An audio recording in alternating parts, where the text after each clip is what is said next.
Welcome to Rewinding Founders, a show where we talk to founders and entrepreneurs openly and honestly so everyone can see what it's actually like to start something new. Today we have Abhav Kedia with us. When did we speak last? I think I was in New York. Mm-hmm. Yeah, I spent 6 months in New York, and that's when we spoke. I was looking for a sublet, and you were working on a subletting. Yeah, not doing that anymore. How did you even get started in building things in entrepreneurship? Yeah, I mean, interesting story. So okay, right out of college, okay, I'll give you a little bit of background on who I am, where I come from. So basically, I grew up in India, in Hyderabad. And I come from like a manufacturing family. So my family is in like traditional uh, we manufacture raw material for steel. So there's like a certain process. So we manufacture the first step in that three-step process. Um, and growing up in that environment, yeah, and we come from like a very like business family, very business oriented family. So I grew up around people that were working on super hardware stuff. It's nothing to do with things that are like ideas that are abstract or out there. And I felt like I was a little bit of like a I felt like an outsider. I guess like a lot of my story has been like just being an outsider in a lot of situations. I grew up there, went to the UK, studied there, studied maths and computer science. And I studied math, and a lot of people asked me, like, there was always this trajectory of people who were like who were very set on what they wanted to do after university, in life generally. And I never had that. I was just like interested in things. People asked me, what are you good at? What do you like? I was like, I'm just doing math because it's interesting to me. And it was just like something was fun about it. So I did math and computer science. And I never thought I would go into like, software, because it's not something that our culture sort of rewarded when we were growing up. So I did that, and then I didn't want to be the archetypal like coder, or like for some reason in my head it was this stigma against, because a lot of the people that I had seen, or like people I'd heard about in tech, were so the only like big company in India around then was like something called Infosys, and that's a very like software services oriented business. So basically, the body shop, you basically do custom software development, and you hire engineers on like an hourly rate or whatever. There was no like product industries, and that's where I think like software really shines, because obviously it's just like code is infinitely replicable, right? So you make a product once and you can sell it many times you can. Yeah, so I hadn't sort of been in that culture, but I did math and computer science, and then was not able to find a path where I was like, okay, I definitely want to do software engineering. I was gonna stay in the UK for a bit afterwards. I was gonna take a business analyst role somewhere in London. um, that luckily did not work out. What happened? Yeah, so I was waiting for my visa to actually like go through, because I was doing like I wanted to do a work visa after university, because that's the only way I could work. Um, and I was back home, and I was spending time with my grandfather, and he was he was not well at the time as well. But sorry, this is not like a super like, yeah, it's kind of like um sorry. It's Go kind of like ahead, it's a interesting. little intense, but yeah, my grandfather was not well at the time, and then I just found like another like engineering role. I basically I had a friend whose father owned like a payment software company, and they offered me an internship, and I worked on something super interesting there. And I was like, okay, finally, like I find something that's sort of interesting and intellectually stimulating, and then I just ended up going there.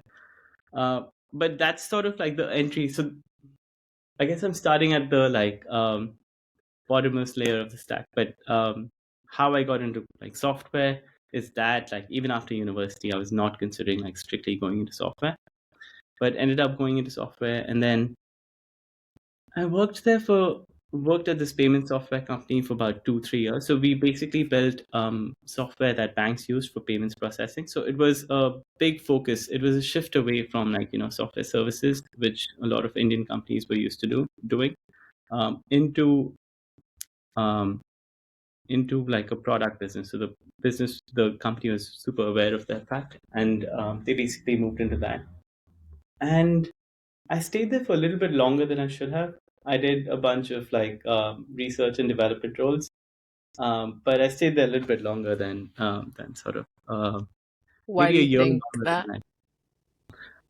than I think I like to work on interesting projects that I personally like enjoy, and find like yeah, for some reason I'm attracted to like harder problems, but and the company had a few of those, but that was not core to their business. So when you're working on something that's not core to the business of the company that you're working with, then you might just be doing your own thing. But I think the avenue for growth is lower, because you want to be where the action is. Whatever is the core driver of the business, you should be like, I think like that's kind of my belief, that you should kind of want to be focused on those things, because then it's just like a fast iteration cycle. You learn a lot more and so on.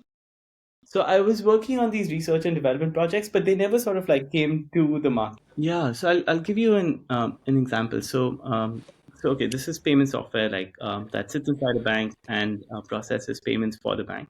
But what happens is, a lot of times the information that's sent to the bank is wrong. It would go into the system. It would read, "Hey, this is an address. I don't understand it. It doesn't make sense to me." So like someone has to manually go and repair it. So I was like working on a project to enrich these, to take these broken messages and convert them into messages which were enriched with the big codes. That was an interesting project I worked on for a while, but we weren't able to sort of like go anywhere with it. Then I ended up going and working for this nonprofit in India. It's called iSpirit. It's behind a lot of the digital public infrastructure projects in India. So it's interesting. India's taking like a different approach to financial services. So in the US, a lot of financial infrastructure is built by market participants. I did some work on payments evangelization, just understanding like the payments infrastructure in India, and and writing about it, so other people also understood. So that was interesting. I think I enjoyed writing a bunch of blog posts at that time. That was a fun project. Then we also worked on a lending protocol. So similar idea.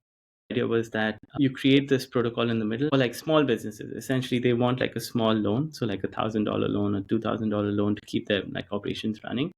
But if they went to a bank and approached them with that loan, like it's just not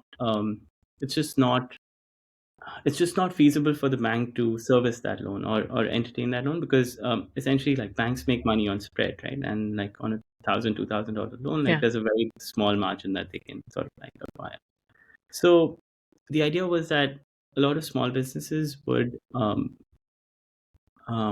already be doing business on platforms like Shopify, like Amazon, and so on, right? So the idea is that you use those platforms and you create this open like language again between these platforms and banks, so that they can talk about loans essentially, and they can help customers, or which are business side businesses on these platforms, get access to loans through banks within the platform. So like so I was working on this thing. It's called the Open Credit Enablement Network.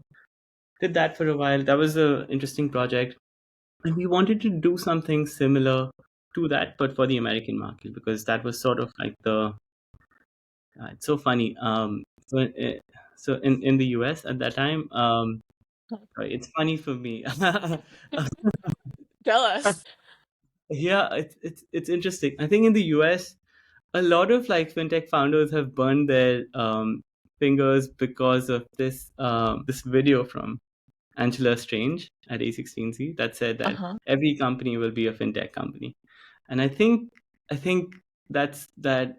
And basically the idea was that her prime example was I think Shopify. And she said that Shopify is not like a SaaS business, it's a payments business, because a lot of their revenue, a large percentage of their revenue was coming from the payments that they were facilitating on the platform, not the SaaS revenue. Her point was that all SaaS businesses would eventually embed financial services. So there was this layer in the middle that would there's opportunity to build this layer in the middle that would connect these SaaS businesses with traditional financial services players. So, for example, so basically, it created the whole banking as a service model. Maybe that works in some cases, maybe that doesn't. But I think a lot of fintech founders sort of like went into that, and that was a whole industry that sort of like was created around this idea of like every company will be a fintech. So the nonprofit is completely separate. So Okay, they are just focused on India infrastructure. I wanted to do it with a couple of other people who were cool. also interested in like doing it for the US market. So How did you meet them?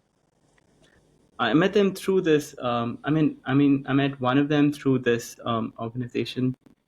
How did I meet them? Actually, good point. So I met them twice, but I'm trying to recall the first conversation I had with him. It was so like this is like 2019, 20. I think. Yeah, it's just like fintech infrastructure was the main thing at that time. So I was working on insurance, and then I was going through like some decisions on like structuring a company and so on when I was considering working on this insurance idea. And at that time, I reached out to Ankit, who ended up being someone I worked with eventually. And I reached out to him just like to discuss and get his thoughts on how to structure it. And I think a lot of times, and he was just like really nice. Like he gave advice on how to do it, and it also like helped me build that relationship with Ankit. I think a lot of time people, if you're honest about like things that you're sort of going through, and these are real issues, and you discuss with people, I think people are just like willing to help out, and then that helps you build rapport with people as well. So that was nice. So actually, yeah, I met my then co-founder when I was working on a different lab. Yes. So similar idea. So fintech lending infrastructure in the US. So I worked on that with Ankit and another like co-founder at that time for about like 8-9 months, but that sort of didn't end up going anywhere. I mean, sort of like they're still like continuing with it, but I sort of stepped away after 8 or 9 months. Biggest learning I think is, I mean, yeah, a lot of my learnings have over the time just been that it's really it's a special thing, right? Like finding a co-founder, and I think I don't know how what your experiences were like, but yeah, it's just like co-founder relationships are very rare to get right. And I think maybe it's difficult to work with people on a very like close basis in like an environment which is like a startup, because there's tons of things that you sort of don't know about the other person. Whereas given my like family context, a lot of our businesses have been built within families, so you actually have like a social contract outside of your work.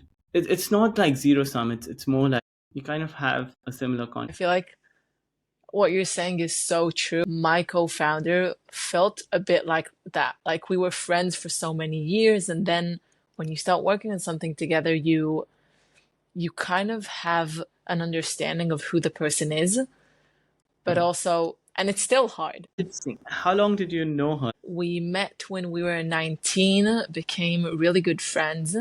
Then I subletted her house. We ended up signing another lease living together. Right. Okay. So it was in that house, me, my co-founder, and my cousin. I've always heard that Tel Aviv has a like culture of startups. Like I'm curious, like what is it like? Yes. Um, basically, if you ask, I don't know, anyone on the street, the likelihood that they're either a startup founder or working for a startup is like very, very high. Interesting. And it's Why? just, I think there's a lot of reasons. One of the things that I thought about lately is how much Israeli normal level of security is lower than other places in the world. There's some tension in the air and there's a different mentality, and people are willing to risk a bit more. That's what I feel. That like Oh, it's interesting. people You are mean? very much dreamers. Oh, wow, that's fascinating. Yeah, it's and That also there's the Israeli thing of the chutzpah. Do you know what that means? the what? It's like a Jewish term. It's called chutzpah. It's like the nerve to do something that Americans are a lot more polite and maybe they won't want to disturb anyone, and like they're very how are you? How are you? And Israelis are like, get to business. Okay, what do you want? Like, it's Oh, very, really? yeah. So Very interesting. Very things direct. move fast. I see. Wow. That's cool, right? That's Yeah, I have it's heard that in some context, but yeah, I haven't heard of the term. That's a good phrase. How would you use it in a phrase like you have the like, chutzpah or like yes, exactly. Like she has okay. chutzpah. Oh there's wow, there's interesting. even a book that's called it's called the chutzpah, or something like that. The author talks about there's a holiday in Israel called Lag BaOmer, which Okay, is basically a holiday where everybody has bonfires, just like outside in nature. I Like see. groups of friends, like, 20 friends together do a bonfire. Kids love this holiday. Adults don't really do it. But like when you're growing up and you're in school, every Yeah, year you have a bonfire.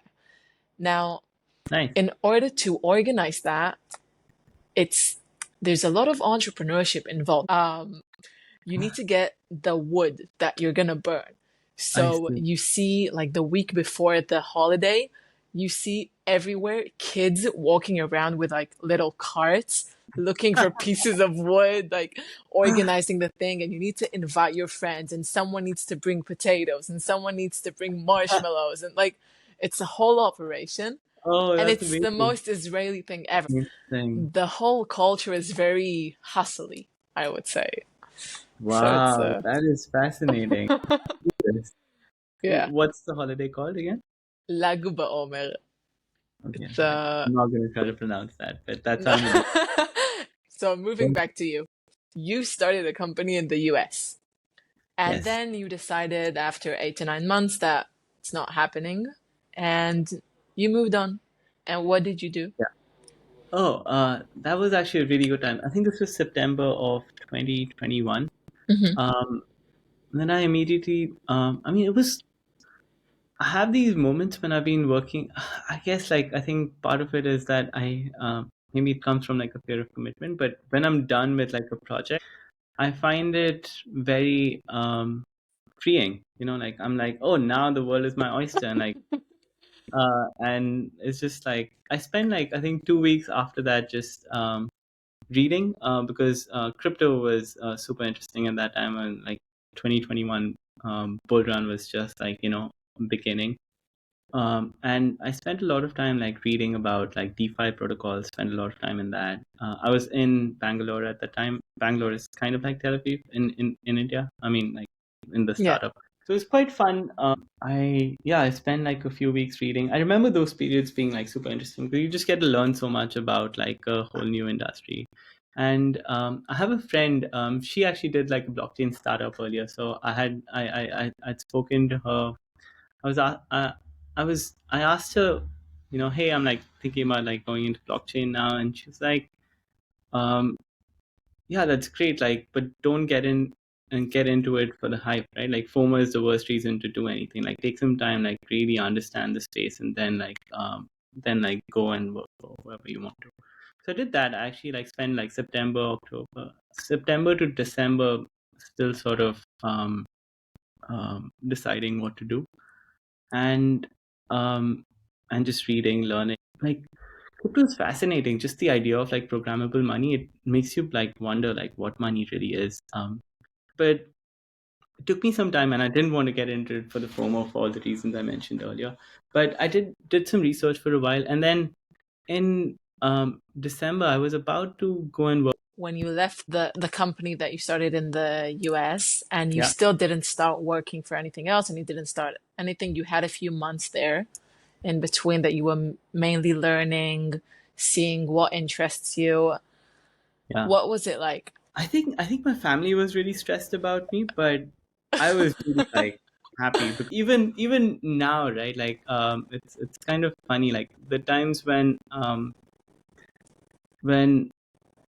I'm unsure about like what exact direction to sort of like take. Like I actually really enjoy those periods because it's like once you've okay, yeah.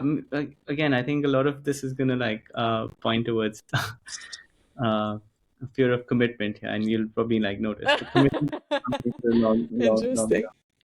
But basically, once you've committed to something, you just have to go do it, right? It's like Hmm. you, but before that, like, it's like all these like possibilities that you can sort of explore, like, and be like, oh, that wouldn't be cool to like do that, or wouldn't be cool to do that, and then you have all these possibilities, but you're also learning so much because you're reading about them. It's not just like fantasies, but like you're also like actually like learning, taking time to understand it. So I really enjoyed that period. Yeah, I think a lot of life happened sort of in these transitions. I think I traveled a little bit.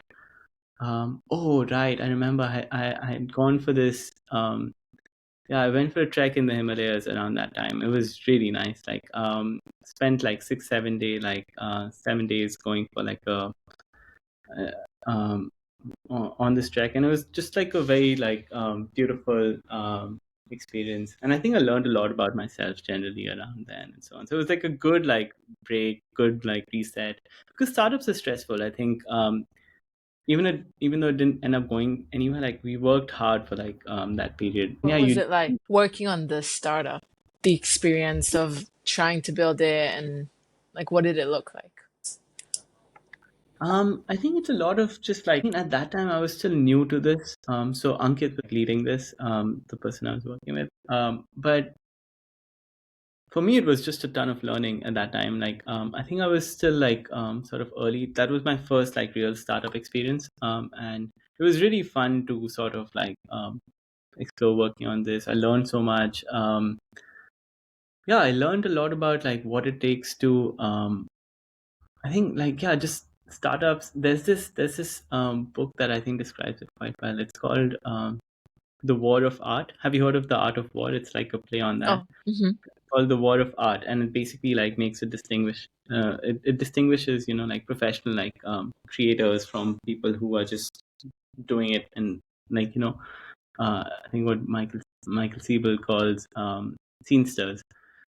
Profession creators basically just go at it like day in day out, and I think I got to see that in someone like for the first time, and that was Ankit, because I was someone who had all these ideas. I knew I could work on something if it was interesting, but I didn't have sort of the grit that it takes to sort of build like a startup, I think, then. But working with Ankit really like helped me see that. And yeah, just seeing someone with that much grit. So Ankit is still working on it, and I'm sure like he'll figure it out. He's just got this like um and he's just got like an amazing like grit. And I think now, after seeing my develop over the last like few years, I feel like I have that now because I mean, yeah, because I can see like how hard it is, and you still like keep going through it. But at that time, that was new to me, and yeah, so that was a great learning experience, and just generally learned so much about fintech infrastructure in the US.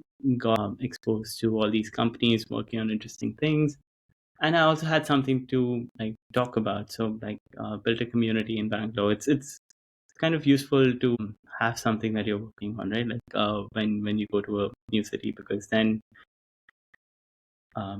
yeah, you're not just there for sort of like networking or whatever, right? Like it's like you are still working on something, and I think that's useful because then you're developing yourself as well. That was a good experience. I came across this protocol called R. And when I came across that, I came across a video by the founder Sam, and it was the thing that interested me was just his approach to blockchain. There's tons of ways to think about blockchains, but one way is to think about it as an economic mechanism to reward people for providing services to the network, right? And that's called mechanism design. It's a subfield of game theory. So game theory is simple idea is that you have prisoner's dilemma, classic problem. It's like you have this sort of setup and you play out. So what happens if each participant in that network, or not network, sorry, in that game, plays the game like to maximize their own personal benefit? What is the outcome? Mechanism design starts from the other perspective. It's like, this is the outcome that I want. How do I design a game such that if participants play the game optimally, then this is the outcome that I get. And a lot of like and basically like blockchains are basically this idea. It's this idea of mechanism design. How do you reward miners or like validators or whoever to do things that are useful to the network. And that approach to mechanism design was two blockchains was super interesting. And then I was just like, yeah, this is much more interesting than anything else in DeFi that I've seen so far. And then I just reached out to the founder over Twitter, and yeah, I just said like, hey, I just saw this video, like super interesting. How do I come work with you? And he was like, oh, I'm hiring for a chief of staff right now. Do you want to chat? And then we just got to talking, and I ended up going and working there. So that was really fun experience also. But that's how I went and worked at RV. I worked there another fun like another year or so, and that's the time when I think I became really like good at building things, because I think I mentioned earlier that I was sort of like always afraid of this stereotype of being being a like a tech person. Finally, I realized that like building software is actually it's interesting and it's fun, and it's actually like allows you. It's basically like a thing Naval calls it a lever. It allows you to build things that work for you. Even today, when I run software and I create it and someone uses it and I see the logs just running on my computer, I'm just like, wow, this is incredible. It's This thing is just like working by itself. It's yeah, it's a very interesting experience, because yeah, it's just you've created this thing that just does things for you, and it's just like it's completely new, right? Like this thing did not exist like 60, 70 years ago. I mean, yeah. Is there anything that like in your experience, a small victory that you had that you were like, oh my God, like this is amazing, but that you think that someone from the side would probably not even understand? A victory where, like, you mean like Like a moment where you were like, yes, like this is working. I mean, there are tons of moments when I mean, if you ask a software engineer that, whenever their code runs, it's that feeling, they're like, oh wow, this is amazing! Like, I did not expect this to run. I met this like old friend back here in London like a month or so ago, and we were just like chatting about stuff, and I was like, we were discussing like, oh, what kind of project she works on. She's like, oh, I'm not a great like coder, but every time code runs, I'm just like, I've never done drugs before, but I would imagine that's what it feels like. I'm like, wow, yeah, that's actually a good way to put it. Nice. Yeah. But in terms of wins, it's just like there's tons of wins when you're working at this company. When I was working at RV that I enjoyed. One of them was we basically it was funny. I don't know if like Sam would want me to say this, but we had to let one of the technical engineers go just before a big enterprise like client. Basically, Meta was using RV for storage of their NFTs. So that project was sort of like all fell on me. So it was like a super stressful time, but we got that pushed through. That's another thing that I think is super interesting. I think working in a startup where things are happening is super important, because I mean, things are happening, or like they say that being on a startup that's sort of growing fast, it's really important, because then you just have like a whole different level of learning, because you just get to do tons of things. You get to expand because there's just less people to there's more work to go around, and there's fewer people like to do the work. So it's super interesting.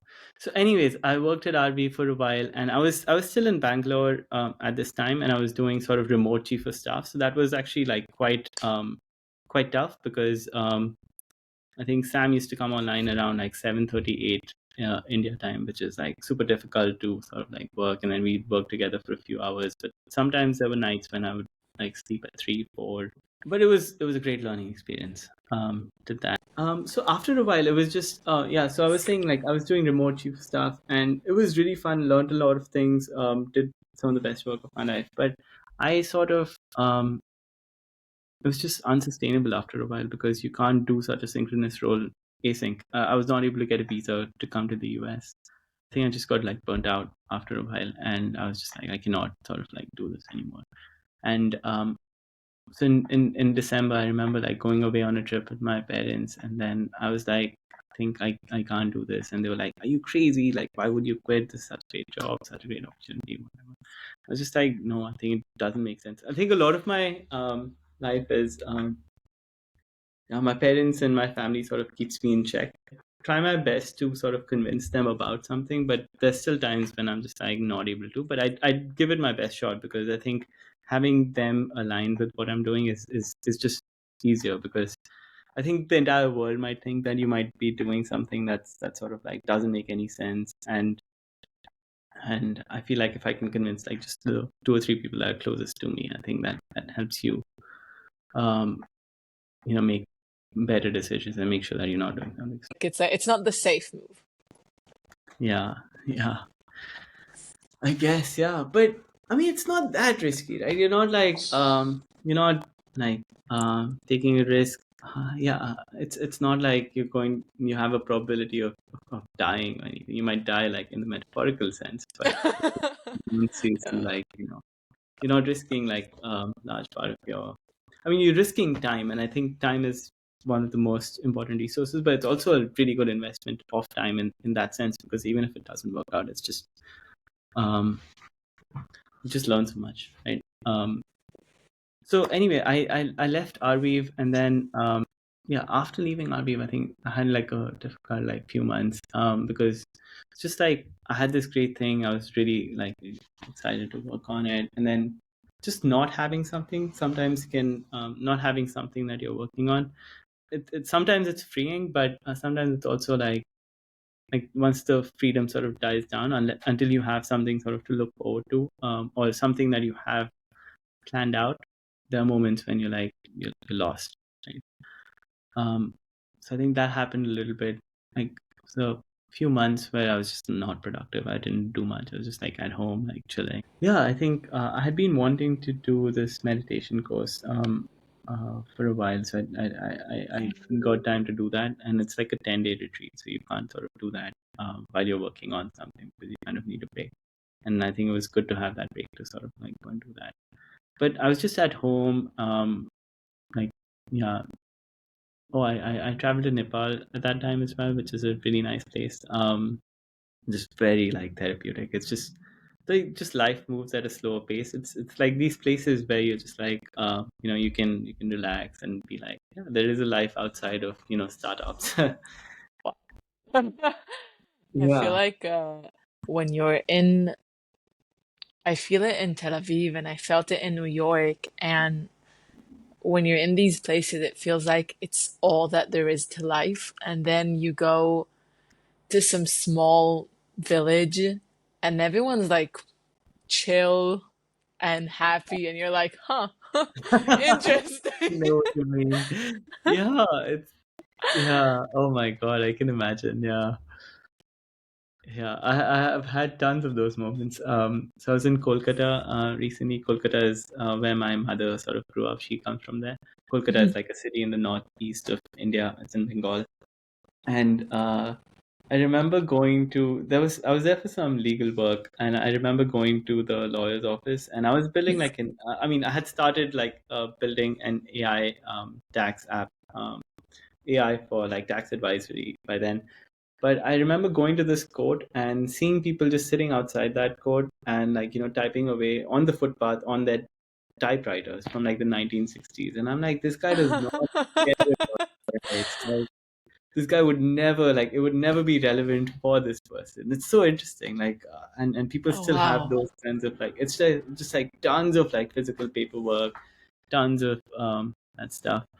So so yeah, it goes back to your point about like like it does not matter for them. There is a life like that is insulated from whatever we think we are interested in. Yeah, I think it's so interesting. Like, I think I spend a lot of time thinking sometimes that you have this vision of like, oh, if this thing works out, it'll be so great or whatever, or like, oh, I have this really cool idea and it's going to change the world or whatever.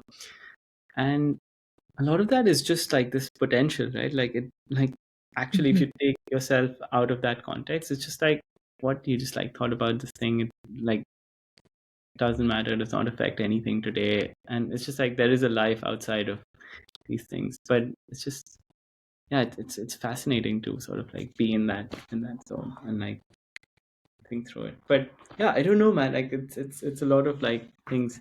Where do ideas even sort of come from? Which is really interesting and relates to what you're doing right now, which is the what where do ideas come from? The small talk. Yeah. Yeah, small talk was like a fun like weekend idea.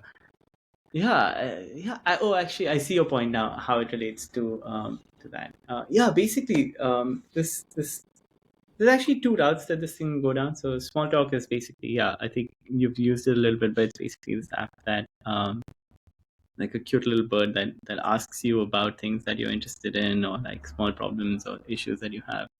And my main thinking for developing that was, I've over the last year sort of I've been like a solo founder for most of it. I mean, I was exploring collaborating with people, but I've been sort of like a solo founder, and just I think having a co-founder or having someone who like can help you think through things is useful, just because you have like a sounding board. And I wanted that, and I couldn't get that because no one was interested or interested enough in the things that I'm working on, that they would sort of like ideate with me. And it's just like you have so much context about something, and that context, it's hard to translate all that context to someone.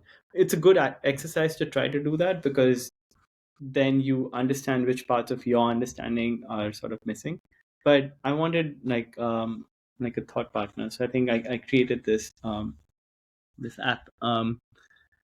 But I think it's just also like a fun like friend, right? Like a lot of people are just like talking to it when they're a little low or something. So like that's another route. Like I think your idea of like, taking the CBT route, like cognitive behavioral therapy and so on, that might be interesting on neurolinguistic programming. But yeah, I don't know. Like it's still like early from that perspective. Yeah. So tell me, how did you end up starting the next startup that you did? Yeah, I think after Arviv, I was Oh, you were talking about doing the meditation 10 days. yeah. So did that. That was a good reset. Yeah, just helping think through things. And I was just like at home. I was reading stuff, and again, like I think RV wanted to write a paper, so Sam just reached out, and he was like, "Hey, do you want to help write the paper? Like, come to New York and do it." I finally got a visa to go to the US, which is a good thing. So I helped. I went to New York like initially to help write this paper. Did that for a while. It was super fun. Working on that, because basically a lot of blockchain networks, they write papers when they want to raise funding, but this wasn't that. It was basically like the protocol had been iterated, and we wanted to sort of communicate it to the world, like exactly what the protocol did, so that people could go and verify themselves.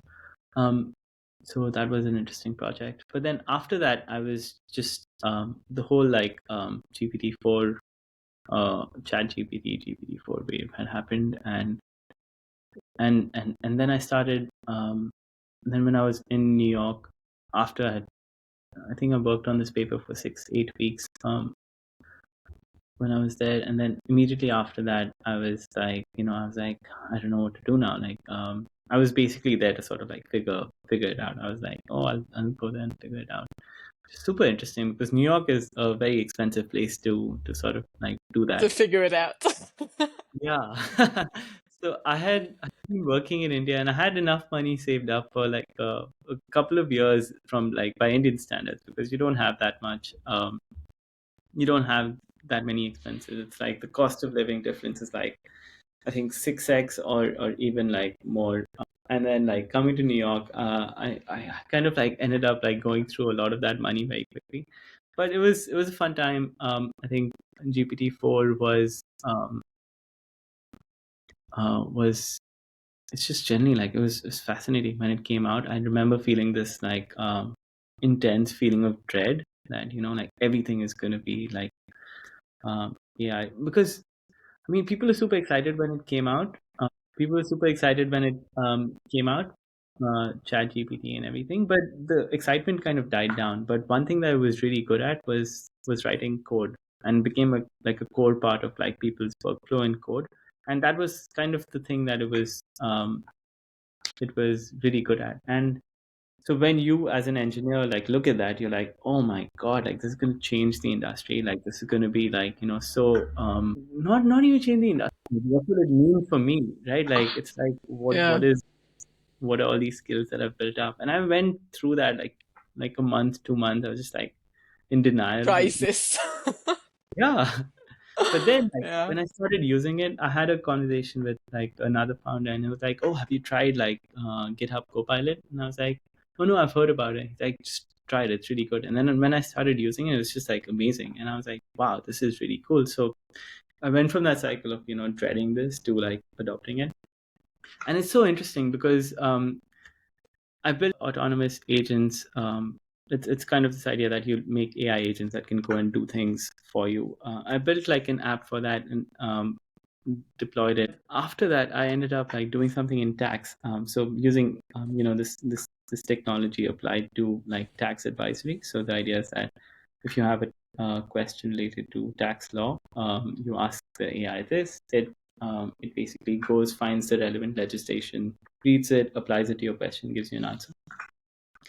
But I remember going to some partners at this like tax advisory firm in Mumbai, and showing it to them. And there was a meeting with three people, and it was so interesting because we had this sort of like set up on the projector, on the main like TV, and the three of them were sitting there, and all three had like such different reactions. And one of them was like, oh wow, this is so interesting, and then maybe it can do this, and maybe it can do this, and they were like adding to it. And it was just like this basic like chatbot, but the difference between chat gpt and ours is basically that we provided references to the legislation, so what it read in order to answer your question. And people are like super excited. It was just like a nice UI, so like they enjoyed like using it and so on. uh, Second guy was like, oh, but it can't do this, it can't do this, oh, it's wrong here, it's wrong there. So like second person was like this. Third person's reaction was the most interesting though. He was just like staring, he was like thinking, like, and it was the same reaction that I had when I first saw like this technology come out. And it was just that he was just like, he didn't say anything for like 20 minutes, and after that he's like, oh man, but what does this mean for tax advisory? Yeah, and he Oh. was just like, because this is what it is today, right? And it's gonna get better, and what will that mean for us? Like, what's gonna happen to our jobs? It's that like existential dread that people feel when they see this, and it's just, yeah. And I don't blame anyone because I sort of went through that myself, and I was like, but sort of people need time to sort of adjust to this fact that or not adjust, also just make that shift from dreading this to sort of using it, because I think what it does is basically it's an amplifier in human lives today. um but yeah, I mean, that's a fascinating other conversation, but that's sort of what I was doing. So in New York, I spent a lot of time like uh I started building this autonomous agents thing. Like Sam, who's the founder of Avi, he's like, just build it. Like I need something like this. It's basically like today it's a bot that goes on Twitter, reads, you can tell it, hey, can you like go and find out stuff on can you find out information that people are posting on Twitter about this particular like topic or this meme or something, and then um, send me all those links. And it wakes itself up every few hours, goes and does that. And it can do it like a human, because you can say that, like, look for things that people are saying that are positive or negative or about this one particular topic, or saying it like that. Basically, it's like how a human would monitor uh, like this kind of a feed. So how did it go from being like when you started it, it was tax? No, no, sorry. Tax was the second step. First, it was just like AI Okay. agents for like remote knowledge work. So it's like a Slack bot. So it's a bot in Slack. It's like talking to a human. You can be like, hey, um, can you um, can you send me a daily? Can you find out everything related to Bitcoin on Twitter for the next in the last 7 days and write me a newsletter or something like that. So it would go and do that. And then I was in New York, sort of developing that, and then I went back to India. And one thing I realized was that I don't know, maybe I think it's still a good idea. I think I might, if nothing works out, I might end up like doing that. But I just didn't feel like I wanted to build that particularly, because I realized that it was not sort of my idea. It was driven by something that sort of like Sam needed or RB needed. But I was limited in what I could do with the technology, given what Twitter allowed me to do. For example, if as a human I was to like monitor, if say I'm a social media manager for a company, I would and my job is to monitor like my competitors' pages. Uh, I would actually go to their profile and look at that. But creating an AI bot to do this, I'm very limited by the API that Twitter offers me. So Twitter allows me to only search based on certain things. So it's like the AI agent has access to the search bar, but not to the individual profiles of people and all of these things, right? So it's limiting for what the software can do. And the reason I was interested in doing something in tax or in law more generally is basically um, because it's all text. And so once I have the law in my system, I can create my own APIs. I'm not limited by anything else. Um, so that was kind of my idea. So if I built these agents that could work with tax law in a way that my earlier like product was working. What was the weirdest or most memorable thing you remember that you did in order to push it forward? To introduce it to someone, to get it working, to like, what is one big step that you were like, shit? So many Give me two. to I mean, some of it is technological. I mean, I can give you one for the AI agents product. So the initial like Slack bot that I was building. So a lot of like AI is like super cool and it's interesting to work in, but when you're translating something that the LLM says back to like actual code, you just end up doing a bunch of like regex parsing. Regex parsing is just this like you're reading strings. Yeah, and it was just like a weird thing that I think every like AI company has to do now, especially ones that are building agents. But it's just like something that you wouldn't expect would take up so much of your time. So you end up like developing this random skill in that. So that was interesting. It was hard, but it was sort of necessary. But it's just super funny. It's like you don't expect this random thing to be like a hard problem, and it's just like you have to solve it. I don't know. It's like it's hard to give you context unless you've sort of Yeah. worked. I hadn't worked with this a lot myself. So yeah, that's all I have for now. But it was just like an interesting thing that happened.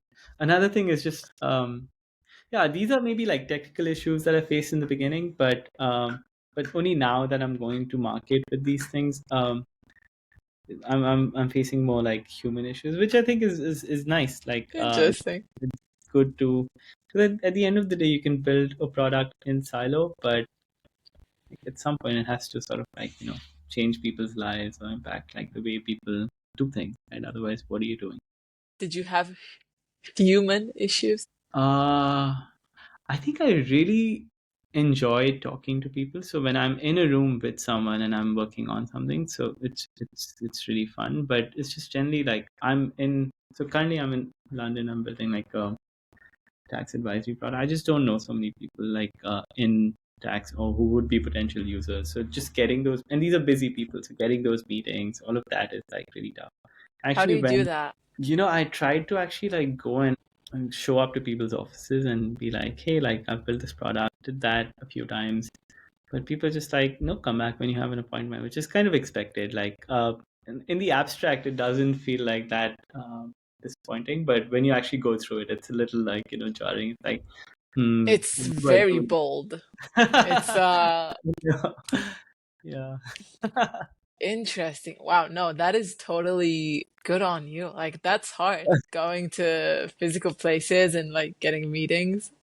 Cool. Yeah, I mean, everyone sort of goes through that, I think, right? I think I don't do it enough. I think there's tons of reasons that enterprise customers buy.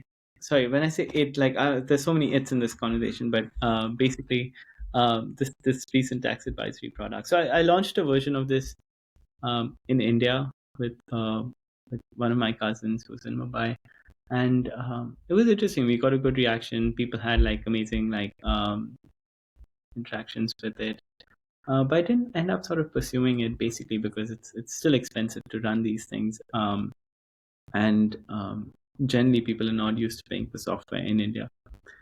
So the idea was to do it in a country where the cost of hiring like a CA is much higher, which is like kind of the UK and so on. So I was exploring working on this here. When you're working with things around law, you need a lot of precision. There's a lot of like, you have to be very precise about what you say, and the LLMs are not great at neither reading nor generating super precise text. Yeah, it is super interesting. It's just fascinating, man. Like I don't know where we end up going with this, but I think like we're at the start of like this period where there's two different ways that things go. Like one is like improving technology so that it can do the thinking by itself, and the other way is helping like people do this.